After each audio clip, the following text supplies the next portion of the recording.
dalam nama Tuhan Yesus yang siap menerima firman, sama-sama katakan amin. Tepuk tangan yang meriah bagi Tuhan Yesus. Please sit down. Welcome home GBI Pelita. Shalom. Salam kiri kanan katakan Merry Christmas. 2-3 orang salamlah Merry Christmas. Ya saudara, Natal itu artinya adalah kelahiran Kristus, Juru Selamat dunia di hati kita. Di hidup kita, tepatnya bagi dunia ini. Jadi Tuhan Yesus itu lahir bukan untuk orang Kristen saja, tapi Tuhan Yesus lahir bagi dunia ini. Dan terlebih kita belajar pada hari ini, bahwa lahirnya Yesus di hati kita, adanya Yesus di hati kita yang kita terima, maka adanya kasih agape di hati kita. Ini yang mau saya terangkan dalam Natal ini. Bagaimana kasih Yesus membuat kita sabar dalam penderitaan. Bagaimana kasih Yesus membuat kita sabar dalam kesusahan. Ada banyak kadang-kadang kita udah gak sabar dalam penderitaan. Ada banyak kita udah gak bertahan dalam penderitaan. Tapi kalau ada kasih Yesus kita akan tetap bertahan. Dunia ini tempat tidak fair, tidak adil. Banyak di dunia ini tidak adil. Kalau saudara mencari di dunia ini keadilan, pasti engkau menderita. Di dunia ini lebih banyak ketidakadilan. Sehingga kadang-kadang kita tertekan, menderita dalam banyak aspek. Di dalam berkeluarga, di dalam melayani Tuhan, di dalam membangun usaha, bekerja. Ada banyak yang tidak adil, ada banyak hal yang membuat kita tertekan. Tapi saya berdoa di Natal ini, saudara memiliki kesabaran yang ekstra. Kesabaran dari Tuhan Yesus. Kita belajar dari firman Allah 1 Korintus pasal yang ke-13 ayat 4 sampai kepada ayat yang ke-7. Mari sama-sama kita membaca 1 Korintus 13 ayat 4 sampai kepada ayat yang ke-7. 1, 2 ya. Kasih itu sabar, kasih itu murah hati, ia tidak cemburu, ia tidak memegahkan diri dan tidak sombong. Lebih semangat lagi ayat 5 semua. Ia tidak melakukan yang tidak sopan dan tidak mencari keuntungan diri sendiri. Ia tidak pemarah dan tidak menyimpan kesalahan orang lain. Ia tidak bersukacita karena ketidakadilan, tetapi ia bersukacita karena kebenaran. Ia menutupi segala sesuatu, percaya segala sesuatu, mengharapkan segala sesuatu, sabar menanggung segala sesuatu. Ini yang disebut kasih agape. Sama-sama katakan kasih agape. Kalau di hati saudara dan di hatiku ada kasih agape, kasih Kristus yang sempurna, maka ciri pertama saudara adalah sabar. Apakah saudara sudah mengimani di hati saudara ada kasih agape? Kasih Kristus yang sempurna itu. Kalau saudara punya kasih Kristus, maka ciri saudara adalah sabar. Sering sekali orang berkata, saya juga pernah bilang sama istriku, lagi bertengkar. Udah sabar aku selama ini ya. Siapa yang pernah seperti saya bilang seperti itu? Udah sabar aku selama ini. Udah aku tahan-tahankan. Sekarang sudah habis kesabaranku. Istriku pun jawab yang sama. Dia bilang, bukan hanya kau yang habis kesabaran, aku pun sudah minus kesabaranku. Akhirnya kami berantem. Ternyata itu bukan sabar, ternyata itu memendam. Jadi banyak orang salah mengerti sabar dengan memendam, beda. Orang sabar itu ikhlas. Orang sabar itu ikhlas menerima apa yang terjadi. Orang sabar itu bersyukur dengan apapun yang terjadi. Memendam itu artinya dia menyimpan sakit hati. Dia menahankan, dia menyimpan kesalahan orang lain. Sehingga satu waktu bom meledak. Dan akibatnya rumah itu berantem.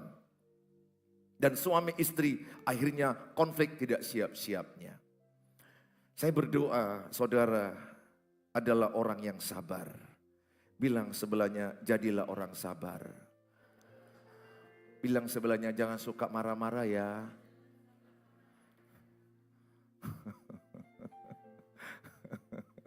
Saudara, saudara merayakan Natal, kalau tiba-tiba ada yang marah kan rusak Natal itu, betul? Udah enak-enak ceng sekado. Ini habis ini kami ceng sekado dengan keluarga. Tapi kalau tiba-tiba ada aja lah yang marah meledak, pasti acara ceng sekado itu buyar semuanya. Semuanya akan jadi berubah kacau. Nggak perlu 5 yang marah. Di antara ini ada 300 orang, satu aja yang marah, ini udah rusak semua kita. Saya berdoa saudara orang sabar. Saya berdoa saudara mendapatkan suami yang sabar. Kira-kira suamimu jenis sabar enggak kira-kira? Coba lihat wajah suaminya masing-masing. Kira-kira suami saudara sabar enggak saudara ya? Saya berdoa suami-suami harus jauh lebih sabar dari istri ya. Ya, suami-suami itu harus jauh lebih sabar dari istri. Karena istri itu lebih payah menata emosinya. Suami itu lebih mudah. Karena berbagai faktor, baik faktor hormonal, baik faktor pikiran, emosional yang begitu banyak. Yang kedua, kalau saudara orang yang punya kasih Kristus, maka dikatakan ayat 4 cirinya murah hati. Saudara orangnya murah hati, murah memberi, murah mengampuni, murah menolong orang lain. Murah berkata, maafkan saya. Kalau saudara punya kasih Kristus, saudara tidak cemburu. Tidak suka cemburu melihat orang lain berhasil, saudara senang melihat orang berhasil. Kadang-kadang tetangga yang beli mobil, istri orang yang kepanasan. Orang lain yang beli AC, dia yang kedinginan di rumah. Saya berdoa saudara bukan orang yang sibuk mengurus orang lain. Galatia 6 ayat 4 dikatakan jangan mengevaluasi orang lain. Itu Galatia 6 ayat 4. Galatia 6 ayat 4 dikatakan baiklah tiap-tiap orang menguji pekerjaannya sendiri. Maka ia boleh bermegah melihat keadaannya sendiri dan bukan melihat keadaan orang lain. Jangan suka melihat keadaan orang lain. Bilang sebelahnya jangan suka melihat keadaan orang lain. Kita kadang-kadang lebih suka melihat keadaan orang lain. Tambah hartanya, berapa gaji suaminya, berapa hartanya. Nggak usah lah kita bahas-bahas. Udah nikmati saja apa yang diberikan Tuhan padamu. Dan kembangkan. Kita nggak usah sibuk memikirkan berkat orang. Berkat Tuhan kepadaku dan kepada saudara pun udah banyak. Kalau saudara punya kasih Kristus, tidak suka memegahkan diri dan tidak sombong. Orang yang punya kasih Kristus, dia nggak suka pamer dengan apa yang ada pada dia. Dia tidak suka berkata, aku ini udah begini, aku ini udah begini, aku udah dapat ini, aku ini, aku ini, aku ini, aku ini. Tidak. Dia akan lebih, orang yang punya kasih Kristus lebih suka memegahkan Kristus. Selalu cerita dari mulutnya Kristus. Dia nggak bicara kemegahan-kemegahan atau yang dia dapatkan. Orang yang punya kasih Kristus pasti rendah hati, tidak sombong. Dan orang yang rendah hati cirinya tidak mudah tersinggung. Kalau saudara masih mudah tersinggung, saudara masih sombong. Bahkan kalau saudara masih tersinggung, masih sombong. Orang yang rendah hati tidak tersinggung lagi. Saya belajar ke level itu, bagaimana saya menjadi pribadi tidak mau tersinggung. Karena tersinggung sakit hati itu adalah keputusan saya. Saya putuskan menjadi pribadi tidak mau tersinggung. Kenapa rupanya? Itu keputusan saya. Saya punya keputusan tidak mau sakit hati. Orang boleh bilang kepada saya negatif, saya tidak sakit hati. Orang boleh bilang kepada saya yang buruk, saya tidak sakit hati. Paling mungkin saya tidak cocok dengan dia, sehingga saya tidak perlu terlalu dekat. Karena dia toksik. Tapi saya nggak perlu sakit hati. Karena sakit hati itu harus izin saya. Kalau ini sakit hati, dia masuk harus izin saya. Saya nggak izinkan. Sehingga sakit hati itu nggak boleh ada di hati saya. Tersinggung pun nggak boleh ada di hati saya. Karena saya tidak izinkan dia masuk. Kalau dia mau masuk, dia harus ketuk dulu kalau nuwun. Saya katakan sorry. Hatiku bukan tempat sakit hati. Karena sakit hati itu sampah. Hatiku bukan sampah. Hatiku tempat kasih Yesus. Kasih Yesus dengan sakit hati gak boleh gabung. Kalau ada kasih Yesus, sakit hati pasti pergi. Saya berdoa di Natal ini, saudara menjadi orang-orang yang mengampuni sesamamu. Itulah arti Natal, lahirnya kasih. Ampunilah sesamamu seperti engkau diampuni Tuhan. Saya berdoa engkau mengampuni orang yang menyakitimu, siapapun yang gak suka samamu. Bahkan ada orang yang tidak suka samamu tanpa alasan. Tanpa alasan. Artinya tidak pernah kau ganggu dia, tidak pernah kau ejek dia, tidak pernah kau burukkan dia, tidak pernah kau ambil uang dia, tidak pernah kau pinjam uang dia, tidak bahkan engkau kurang kenal dengan dia. Tapi dia bisa berpikiran negatif samamu. Berburuk sangka samamu. Siapapun yang menyakitimu, putuskanlah mengampuni. Mengampuni adalah keputusan. Mengampuni adalah perintah Tuhan. Mengampuni itu tidak bisa semoga kau ampuni. No. Mengampuni itu keputusan. Mengampuni itu perintah. 1 Yohanes 4 ayat 21. Perintah Tuhan. Inilah perintah Tuhan. Dalam 1 Yohanes 4 ayat 21. Dan perintah ini kita terima dari Tuhan Yesus. Barang siapa mengasihi Allah, ia harus juga mengasihi saudaranya. Mengasihi saudara itu perintah. Mengampuni itu perintah. Sesakit hati apa saudara buat, saudara orang buat kepadamu. Ingat yang paling menyakitimu, orang yang terdekat denganmu. Yang mengecewakanmu, orang yang paling dekat denganmu. Maka saya katakan berhati-hatilah kalau engkau terlalu dekat dengan seseorang.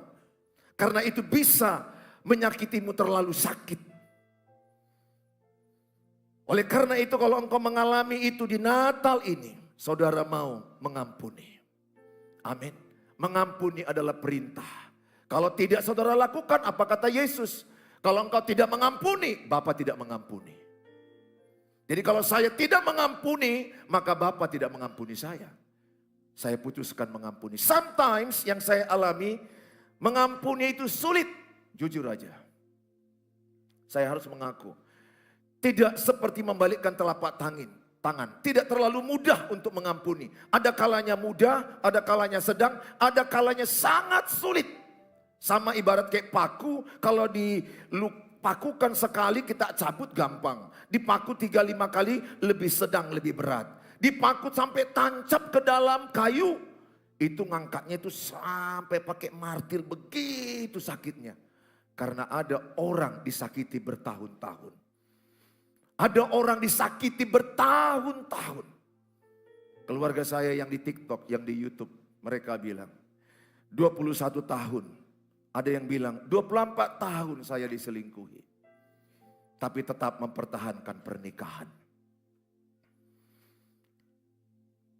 Seminggu aja kita dibohongi itu udah sakit. 24 tahun dibohongi. Sangat sakit. Selingkuh dengan bohong itu satu paket. Itu satu paket. Artinya apa saudara? Ada orang yang memang tidak mudah mengampuni dalam kasus-kasus tertentu. Tetapi saya percaya dalam kitab Roma 5 ayat yang kelima dikatakan bahwa kita mengampuni bukan dengan kekuatan kita. Dan pengharapan tidak mengecewakan karena kasih Allah telah dicurahkan di dalam hati kita oleh Roh Kudus. Perhatikan baik. Oleh Roh Kudus yang telah dikaruniakan kepada kita. Artinya apa? Bahwa kita bisa mengampuni oleh karena kekuatan Roh Kudus. Kalau kekuatanmu tidak bisa, percayalah. Kekuatan saudara terbatas. Saudara hanya butuh berkata, aku putuskan mengampuni dia. Dan Roh Kudus memampukan engkau. Keputusanmu malah pagi hari ini untuk mengampuni seseorang. Keputusanmu mengampuni orang yang menyakitimu. Saya sudah katakan yang paling menyakitimu yang terdekat denganmu. Yang paling menyakiti istri suaminya. Yang paling menyakiti suami istrinya. Yang paling menyakiti mertua menantunya. Yang paling menyakiti iparnya juga. Tapi hari ini ada berita baik. Ada Roh Kudus yang tercurah di hatimu dan di hati saya. Untuk engkau dimampukan mengampuni. Saya berdoa Bersyukurlah kalau saudara masih bisa merayakan Natal 2024. Desember ini saudara. Karena beberapa orang yang saya terima meninggal 2 minggu sebelum Natal ini. Keluarga saya sendiri.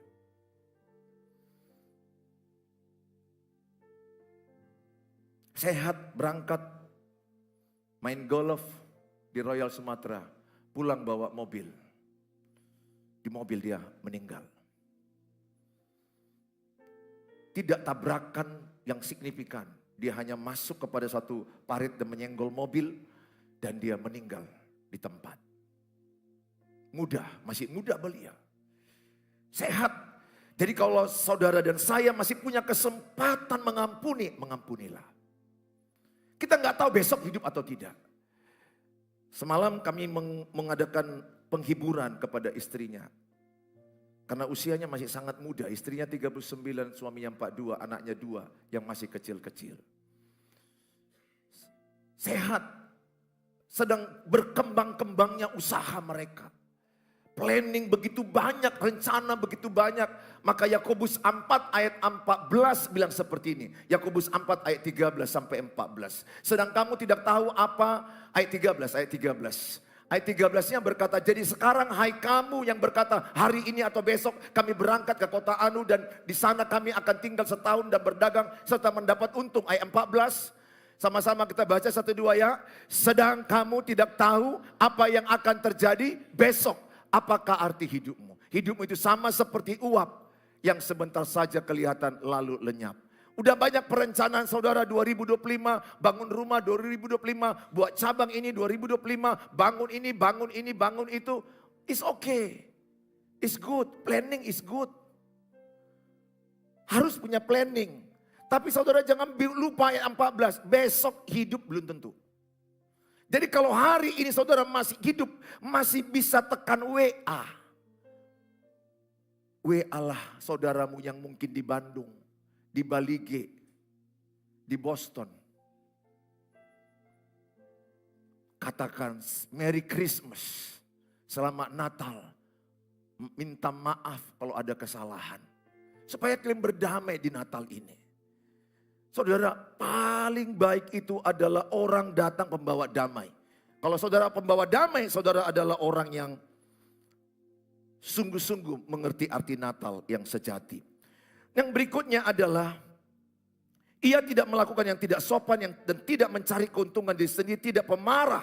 Orang yang punya kasih Yesus, 1 Korintus 13 ayat yang kelima, tidak pemarah. Bukan tidak boleh marah, tapi tidak pemarah. Saya berdoa saudara yang suka marah-marah, bertobatlah. Ibrani 13 ayat 10 kalau kita lihat. Ibrani 13 ayat 10. Sama-sama, Amsal 13 ayat 10. 1, 2 ya. Keangkuhan hanya menimbulkan pertengkaran. Tetapi mereka yang mendengarkan nasihat mempunyai hikmat. Ayat ini berkata bahwa orang-orang yang bertengkar itu orang-orang angkuh.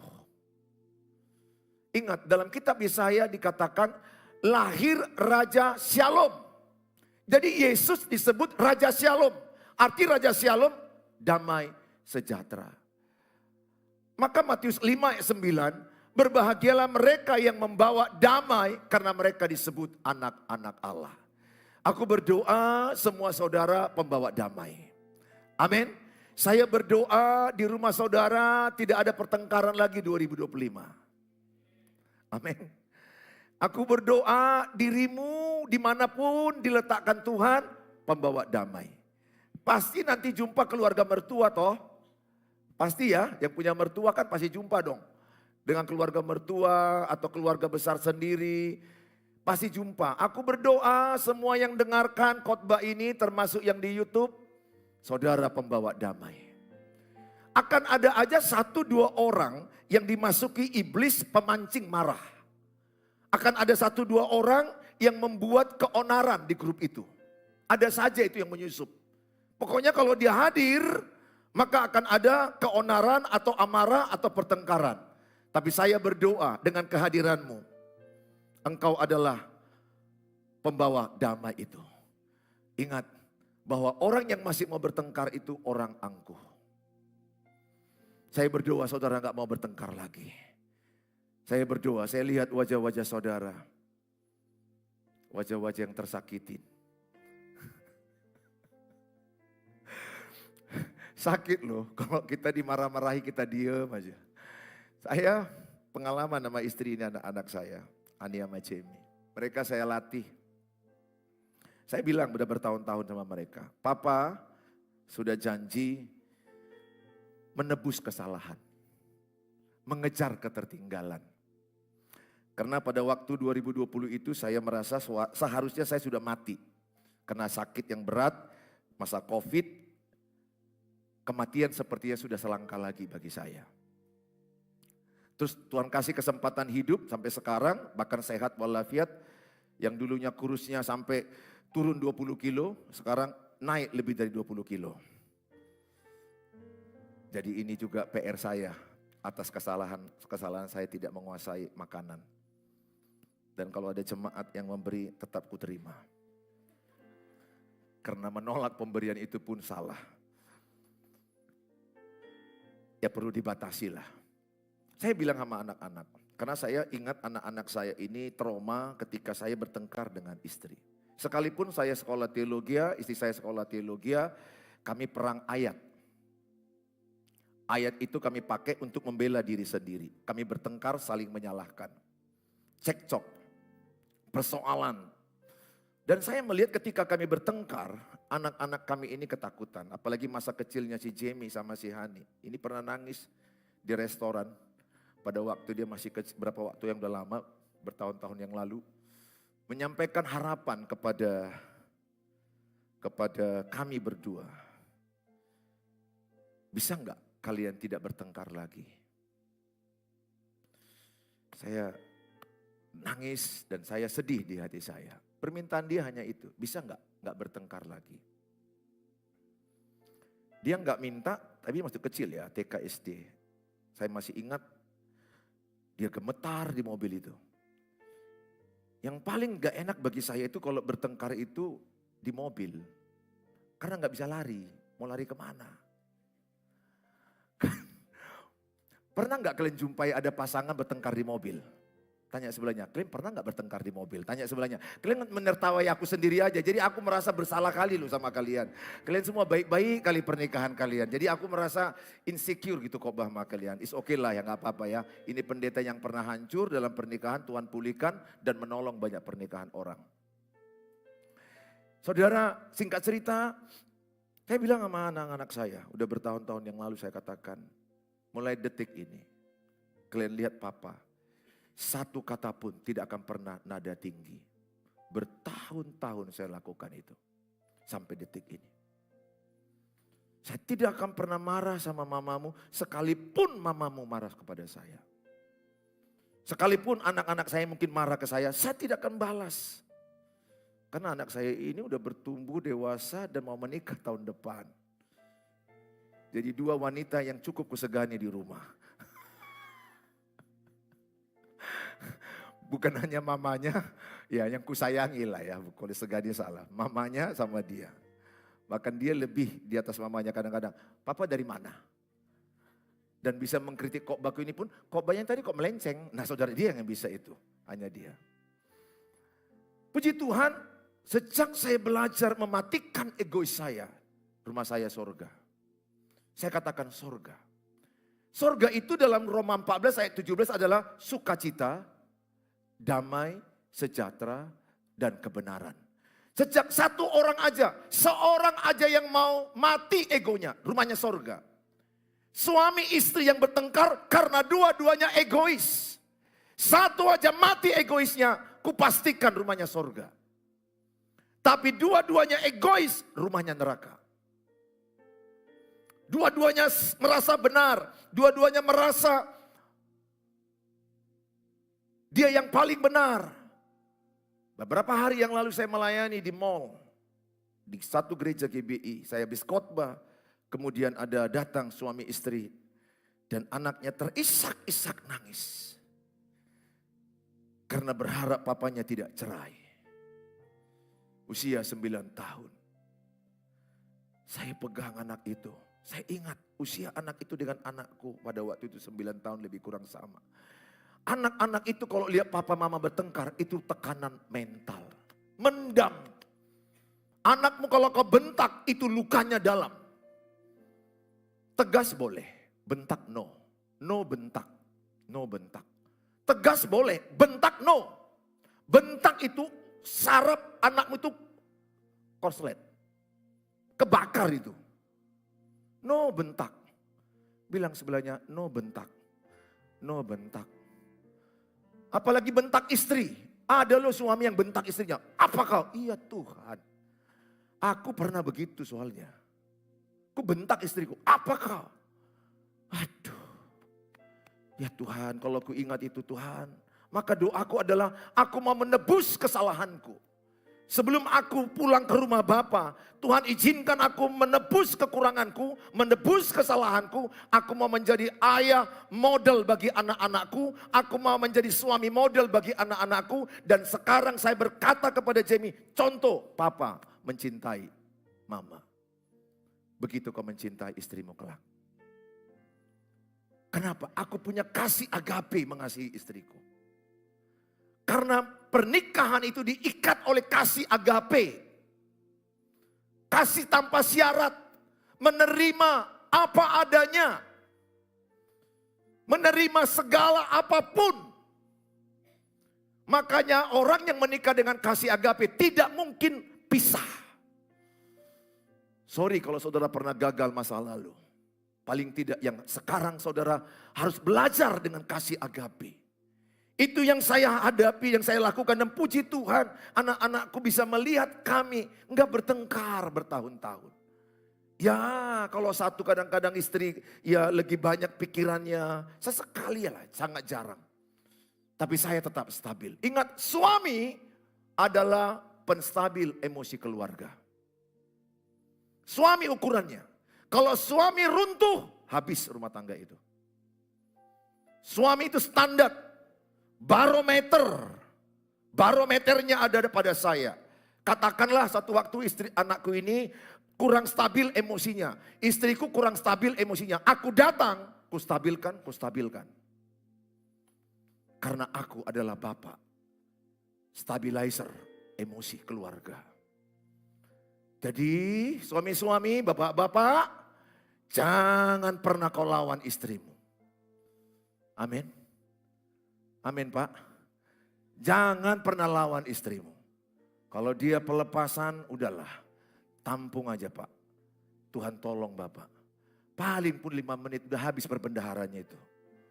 Udah pernah kuliah pakai jam loh. Istri saya pakai jam, kuliah jam 1 menit. Oh masih kencang. Oh menit ketiga udah mulai habis. Tapi saya diam, saya doa. Dan bukan hanya diam dan doa. Saya sapu rumah, saya cuci piring. Nongki loh emosinya. Baru dipoto dia saya. Papa keren. Rupanya permintaan dia supaya aku cuci piring. Kan gak perlulah harus sampai merepet-repet begitu sebenarnya. Harusnya kan dia bisa bilang ke saya, Papa cuci dong piring. Kan cepat. Tapi perempuan ini kadang gak jelas apa yang diucapkannya. Sehingga kami laki-laki ini sulit kami mengerti apa yang kalian mau.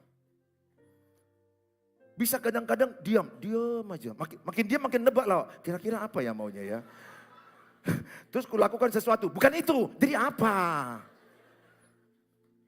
Kan perempuan ini kalau nggak diam serangan pajar. 2 jenis itulah yang kadang-kadang membuat saya tolonglah aku Tuhan. Aku nggak ngerti. Ya itulah wanita. Dan ketika aku bilang sama istri. Jadi kita berangkat nonton.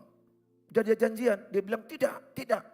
Bagi kita laki-laki tidak artinya tidak jadi. Aku mau pergi keluar. Tanya lagi, betul ya? Tidak jadi ya nonton ya? Karena aku telat. Dia bilang tidak. Oh tidak. Berarti di kamus besar bahasa Indonesia aku cek. Arti tidak artinya tidak jadi. Kan gitu Geta. Arti tidak artinya tidak jadi. Daripada marah lagi dia aku tanya sekali lagi baik-baik. Betul ya Ma? Aku mau pergi loh kalau gak jadi nonton. Ya tidak. Tidak, TIDAK tidak. Pergilah aku, pulang-pulang. Disalibkannya aku coba saudara.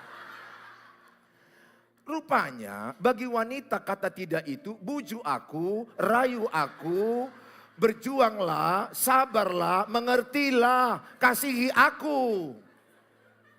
Dan berulanglah lagi kejadian yang sama. Ingat ya, masalah rumah tangga itu nggak banyak. Masalah pernikahan itu saja. Kalau saudara masih belum lulus, karena saudara belum belajar. Itu balik lagi. Masalah rumah tangga ku tebak-tebak 5. 5-5-nya aku pelajari kayak solam.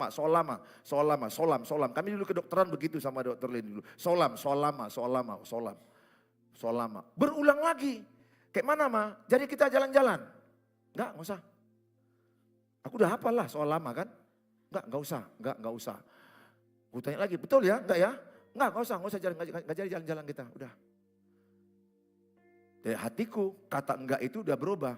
Bujuk aku, rayu aku, berjuanglah, berusahalah, lakukanlah sesuatu untuk aku bisa jadi. Oh, aku langsung berubah. Nyapu aku, ngepel aku, kubersihkan. Kemudian ada makanan, minum dulu Man, tak apalah aku usahakan. 10 menit lagi ku tanya, kayak mana Ma? Jadinya kita pergi? Kata cobalah. Wanita ini loh. Makanya banyak yang berantem suami istri gara-gara itu. Aku karena belajar dari solama. Dan belajar dari senior dosen-dosenku yang mengajarkan aku tentang keluarga.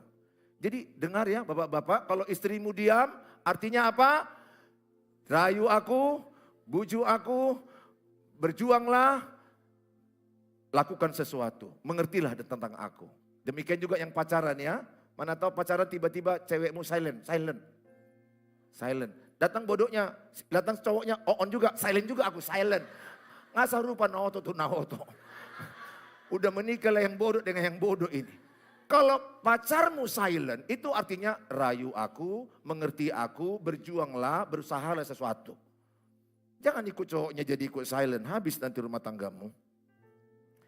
Yang ayat ke-7. Ayat ke-7, poin pertama dulu kita masuk. Di poin pertama, Tuhan punya rencana di balik penderitaan kita. Saudara, apapun penderitaan saudara, Tuhan punya rencana. Di dalam kitab Roma 8 ayat yang ke-28, ayat yang paling sering kita baca. Roma 8 ayat 28, kita tahu sekarang bahwa Allah turut bekerja dalam segala sesuatu untuk mendatangkan kebaikan bagi mereka yang mengasihi Dia. Yaitu bagi mereka yang terpanggil sesuai dengan rencana Allah. Di sini dalam bahasa Yunaninya, kita tahu sekarang artinya apa? Terjadi dulu peristiwa yang pahit. Terjadi dulu peristiwa yang buruk seperti Yusuf 13 tahun dalam penjara. Baru dia diangkat Perdana Menteri. Baru dia diangkat nomor 2 di Mesir setelah Firaun. Tapi terjadi dulu 13 tahun yang sulit. Baru ada kata ku tahu sekarang. Abraham menantikannya sampai 25 tahun. Israel 40 tahun di padang gurun. Terjadi dulu, baru mereka tahu ku tahu sekarang. Sering sekali kita tahu yang baik itu setelah sekian lama menderita.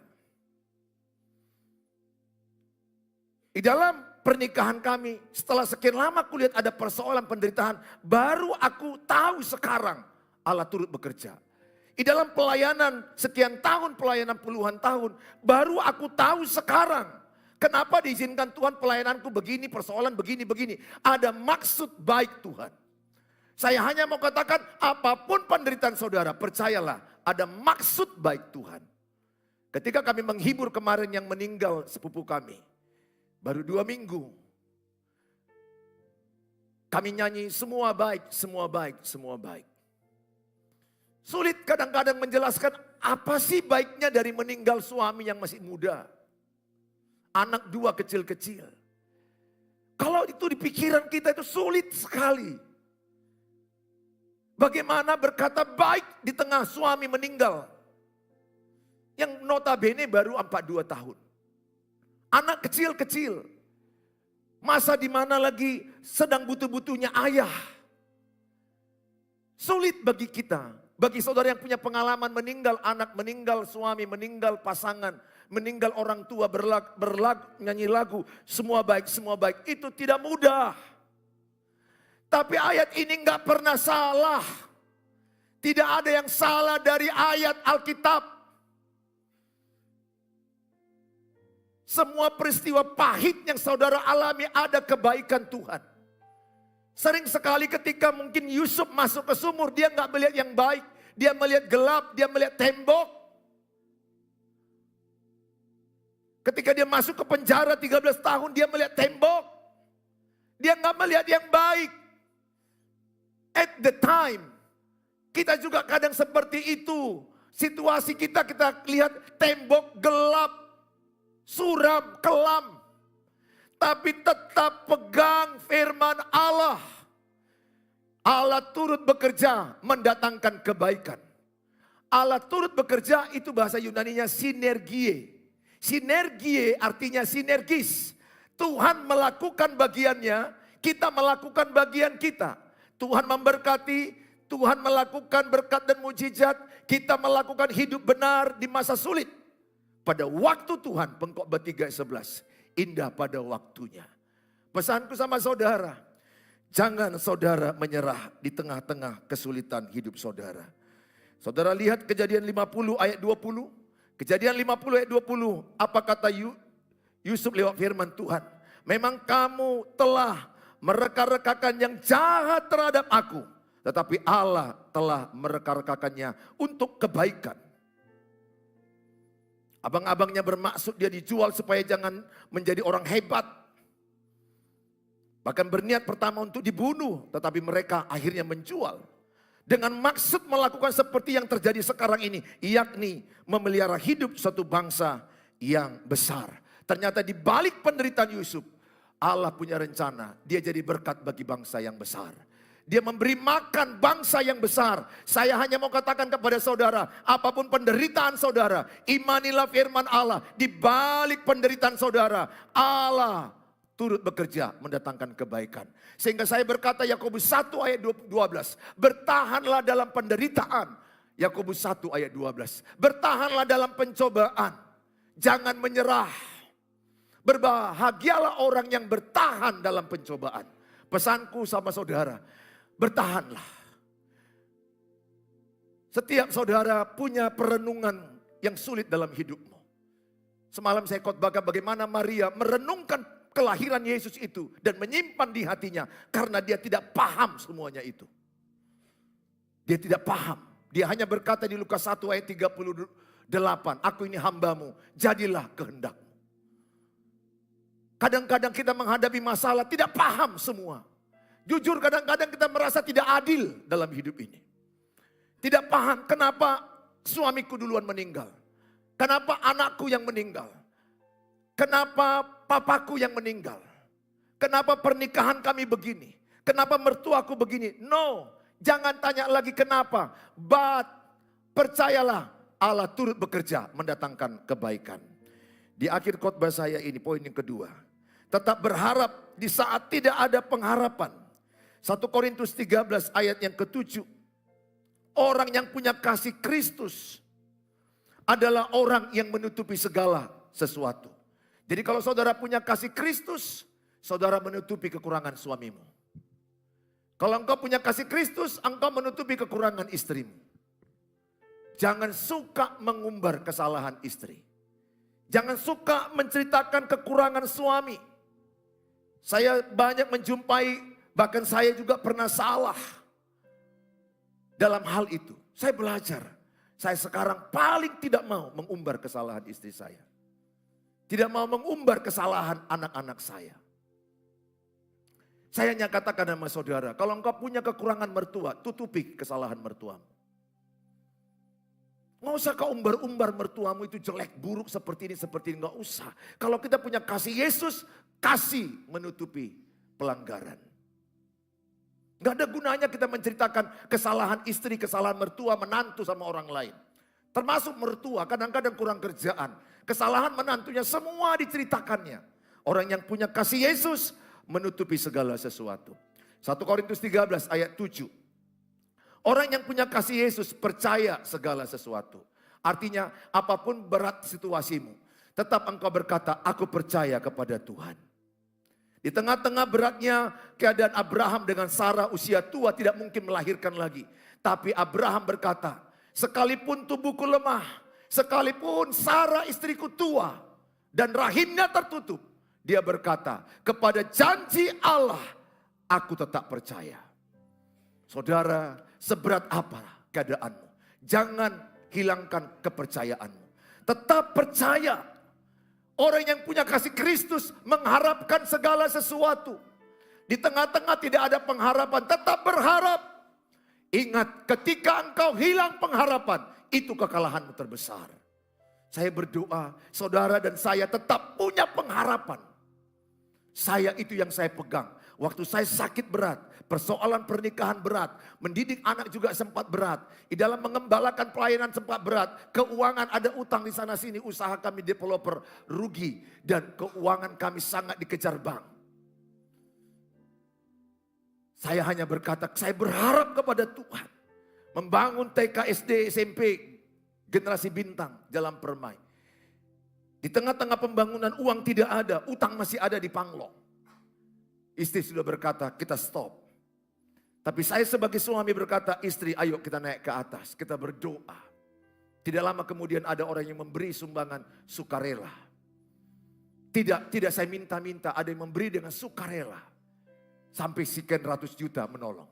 Saya hanya mau katakan sama saudara, saya mengajak sama saudara, setiap saudara yang lagi sedang mengalami kesulitan, jangan hilangkan pengharapanmu. Kalau hilang pengharapanmu, itulah kekalahanmu. Tetaplah berharap di tengah tidak ada pengharapan. Dan orang yang punya kasih Kristus yang terakhir adalah sabar menanggung segala sesuatu. Kalau dalam dirimu ada kasih Yesus, dalam diriku ada kasih Yesus. Kasih Yesus itulah membuat saya dan saudara sabar menanggung segala sesuatu. Perlakuan suamimu yang tidak adil, perlakuan mertuamu yang tidak adil. Kadang-kadang jujur mertua bisa tidak adil, tidak fair. Situasi-situasi bisa terjadi. Atau kelakuan iparmu yang tidak adil. Atau situasi apapun yang sedang menindih perasaanmu.